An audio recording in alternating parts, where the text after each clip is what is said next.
നഖം കടിക്കുന്നവരാണോ നിങ്ങൾ? നിങ്ങളുടെ കൂട്ടത്തിൽ ആരെങ്കിലും നഖം കടിക്കുന്നവരോ അല്ലെങ്കിൽ നിങ്ങളുടെ വീട്ടിലെ ആരെങ്കിലും കുഞ്ഞുങ്ങളോ നഖം കടിക്കുന്നവരുണ്ട് എന്നുണ്ടെങ്കിൽ അവർക്കുള്ളതാണ് ഇന്നത്തെ ഈ വീഡിയോ. ഞാൻ ഡോക്ടർ സാഹിറ, ഹയ ഹോമിയോപ്പതി ക്ലിനിക്, പുത്തനത്താണി. നഖം കടിക്കുന്നവരിൽ ഉണ്ടാകുന്ന ആരോഗ്യ പ്രശ്നത്തെക്കുറിച്ചാണ് ഇന്ന് നമ്മൾ സംസാരിക്കാൻ പോകുന്നത്. ചെറുപ്പം മുതലേ നഖം കടിക്കുന്നവരാണെങ്കിൽ നിങ്ങളുടെ പല്ലിന്റെ അലൈൻമെന്റ്, അതുപോലെ തന്നെ വായിൽ ഇടയ്ക്കിടയ്ക്ക് ഉണ്ടാകുന്ന ഇൻഫെക്ഷൻസ്, ജോ പെയിന്, ഇതൊക്കെ ഈ ഒരു നഖം കടി കാരണം ഉണ്ടാവുന്നതാണ്.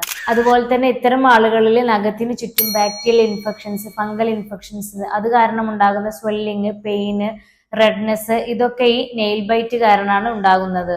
അതുപോലെ തന്നെ ചില സമയത്ത് നമ്മുടെ കൈകളിൽ ഉണ്ടാകുന്ന അഴുക്കുകളൊക്കെ വായിൽ ചെന്നാൽ ഇത് സ്റ്റൊമക്ക് സംബന്ധമായിട്ടുള്ള അസുഖങ്ങൾക്ക് കാരണമാവാറുണ്ട്. ബെഡ് വെറ്റിംഗ് ഉള്ള കുട്ടികളിൽ നെയിൽ ബൈറ്റ് ഒരു പ്രധാന കാരണമാണ്. ഇത്തരം ക്രോണിക് ആയിട്ട് നെയിൽ ബൈറ്റ് ചെയ്യുന്ന ആളുകളിൽ സ്കിൻ ഇൻഫെക്ഷൻസും കാണാറുണ്ട്. അപ്പൊ ഇതുപോലെ ക്രോണിക് ആയിട്ട് നഖം കടിക്കുന്ന നിങ്ങൾക്കറിയാവുന്ന ആളുകളിലേക്ക് ഇത് മാക്സിമം ഷെയർ ചെയ്ത് കൊടുക്കുക.